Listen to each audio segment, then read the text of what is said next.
What's up everybody, I'm Seth Fowler and today I'm comparing one of the most popular Yeezys of all time, the Yeezy Boost 350 V2, to its brand new successor, the Yeezy Boost 380. Since 2016, the Yeezy Boost 350 V2 has been one of the most popular and hyped up sneakers available. Not only was the 350 V2 tied to prolific artist Kanye West, but the sneaker itself also had a pretty unique look that really drew a lot of people in. It's futuristic and it's different, and up until 2016, it was not really something we had seen before. In addition to that, the sneaker was also pretty limited and pretty difficult to get. Even now in 2019, 3 years after its initial release, the Yeezy Boost 350 V2 is one of the most resold sneakers of all time. I actually just did a video on the top 10 most popular sneakers on StockX, and the way that I came up with that list is I looked at their most sold sneakers this year. And the top 3 most sold sneakers on StockX by a pretty large margin were 3 different colorways of the 350 V2. In fact, come to think of it, I did a very similar video at Stadium Goods earlier this year, and it was the exact same thing. The top 3 most sold sneakers were all 350 V2s. So needless to say, the 350 V2 is an incredibly popular sneaker, and following in its footsteps, pun intended, is going to be pretty difficult. And this November, it looks like Adidas is finally giving us a follow-up to the 350 V2 in the form of the 380. So because the 380 is very similar to the 350 V2 in a lot of different ways, and it's also technically the successor to that shoe, I felt like it would be a good idea to do a versus video where we compare and contrast the 380 to the 350 V2 and find out what the differences are and what some of the similarities are, and whether it's worth upgrading or whether you should just stick with your old pairs of 350 V2s. So without further ado, let's get into it. Damn it, I didn't mean to knock the... I don't even know why I did that. That was a dumb gag. So before we get too far into the video and get into the materials of each shoe and how they feel on foot, I think it's important to talk about the price. The 350 V2 comes in at a retail price of $220 before tax. The 380 comes in at a retail price of $230 before tax. Now to be honest, construction-wise and material-wise, I feel like these two sneakers are pretty similar, and we'll get into that more later on in the video. But as we've seen with the sneaker market in general, prices do seem to rise over time. I'm sure you're familiar with the price of Jordans going up like $10 every year, and it looks like that's what they're doing with these shoes. Because it's a new model, they're able to justify the price increase. Do I think a $10 price increase will stop people from buying the 380s?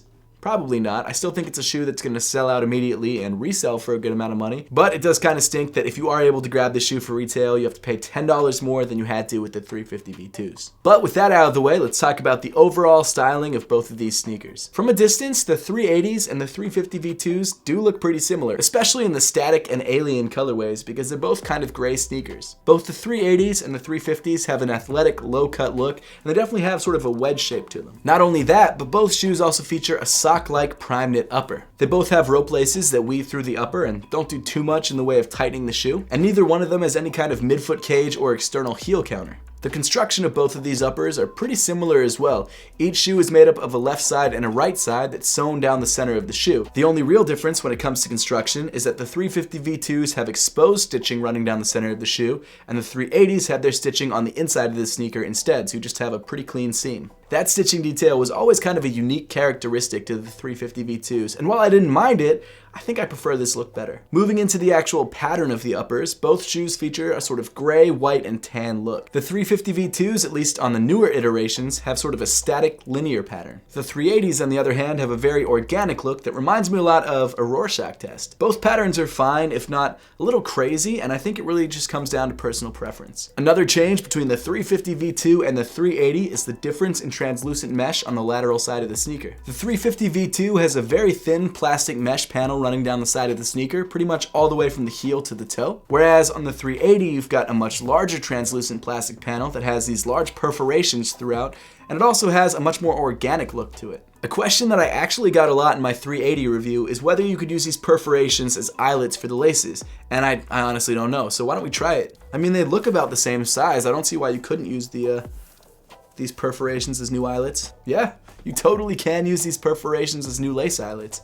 That's kind of cool. Also not something you could do on the 350 V2s, so in some way that's an upgrade. So really quick, I actually just tried relacing the shoe with some of the laces going through these perforations. It doesn't look incredible, I'm gonna be honest, but I think that's because I just didn't experiment enough with it. And I'm sure when people actually get their hands on the 380, there'll be a lot of people trying different things, which I think is pretty cool, but It's nice to know that you can change the lacing setup if you want. Another question that I got a lot about the 380 was whether there was actually any 3M on the shoe, because when you look at the 350 V2, there's usually some 3M, at least in the laces, and of course there's a whole 3M variant of a lot of the 350 V2s, but on the 380s there doesn't seem to be any 3M to speak of. The only part that I think people could confuse for 3M is this super shiny plastic mesh, because in some lights it does look like it could be 3M because it's so glossy and so shiny.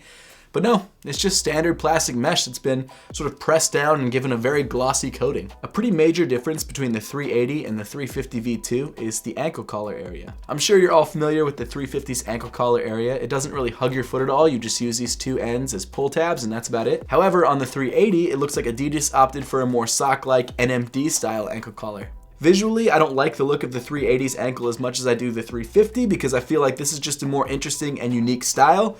But I mean, it works, it feels fine, it actually cups your ankle better, and I think it's a more comfortable fit, but it just doesn't look as good. The one thing to keep in mind about this style of ankle collar is that if you're wearing low-cut socks or no-show socks, there is a potential for this to actually rub up against your skin, which would suck. To be honest, I've only ever worn this shoe with long socks because I usually just wear shoes with longer socks, so it hasn't affected me, but it's just something to keep in mind. As for the actual feel of these materials up against your feet, they're both pretty similar. You've got a pretty nicely padded heel area on both of these sneakers, and then the rest of your foot is just up against raw prime knit, but where the 380 has been improved over the 350 V2 is the actual cut of the upper. In my opinion, the 380 has a much more foot-shaped upper than the 350 V2. Not that the 350 V2 is uncomfortable, but if you wore this shoe all day, you'd usually find that your toes were all kind of mashed together and it would get to be a little bit painful towards the end of the day. The 380 just has a much wider toe area, which I find to be a lot more comfortable. However, when it comes to the overall fit and sizing of the 380 over the 350, I haven't noticed that much of an improvement. I own both of these shoes in a size 9, which is my true size, and as I'm sure a lot of you guys know, the rule of thumb for the 350 V2s is to go up half a size, so this shoe does seem to fit me a little bit tight. The 380's fit is a little bit better, but it's not a huge improvement. I'm fine wearing the 380 true to size, and I probably will continue to buy the 380s in my true size, but I have narrow feet, so it might be different for people with wider feet. So I mean, you should be fine going true to size in the 380s if you want, but if you're unsure or if you have wider feet, you probably want to go up half a size. One little detail that I'm noticing just now is that on the 350 V2s, on the insole you have the Adidas Originals logo, and on the 380s you have the Adidas Performance logo. And I'm wondering if that's because the 380 is a more performance-driven shoe, which wouldn't surprise me because overall there are a lot of performance improvements on the 380 versus the 350. I don't know if that's the case. I mean, I probably wouldn't run in the 380, but it does seem like there are some fit improvements and some comfort improvements. One difference between these two models that I guess varies depending on which colorway of the 350 V2s that you have is that the 380s don't have any kind of pull tab on the heel of the sneaker. You just use the top of the ankle collar, whereas on the 350 V2s, some of the colorways do feature a pull tab. Kind of a minor thing, but I just thought I'd mention it. Then moving down on both shoes, you get to one of the biggest changes between these two models, the midsole. The 350 V2 features that iconic Yeezy ribbed midsole, which I think a lot of people love, whereas the 380 features a midsole that is completely smooth. Obviously, that difference is purely aesthetic, and it definitely signals a change in direction for the Yeezy design language. However, the new 380 features a pretty large change to the midsole that's actually pretty functional. And that change is this really intense upward sweep of the midsole.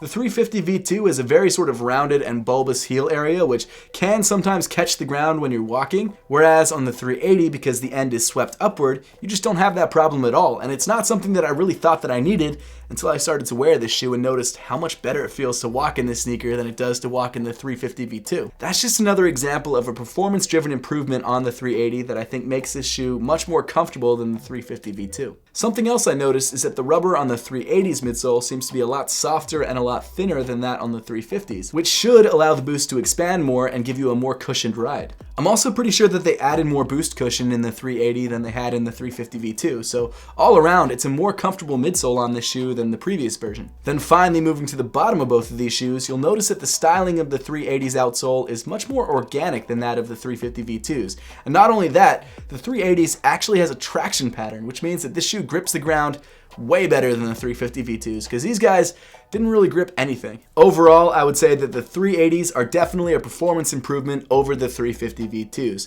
I personally don't like the way they look as much as I like the 350 V2s, but that's fine. It's a much more comfortable sneaker, and it's probably something I'm going to be wearing more often. So which low-top Boost Yeezys should you buy, the 350 V2s or the brand new 380s? If comfort is the most important thing to you, I think the 380s are the way to go. However, the 350 V2s definitely aren't uncomfortable sneakers sneakers either. When it comes to visuals, I think it just depends on which ones you personally prefer, but I really don't think you can go wrong either way. But now I would love to know your thoughts on the Yeezy Boost 380 and whether you prefer it to the 350 V2 or whether you're just not sure yet until you get a pair in hand. So let me know in the comment section down below. And as always, thank you so much for watching, and I'll see you all in the next one.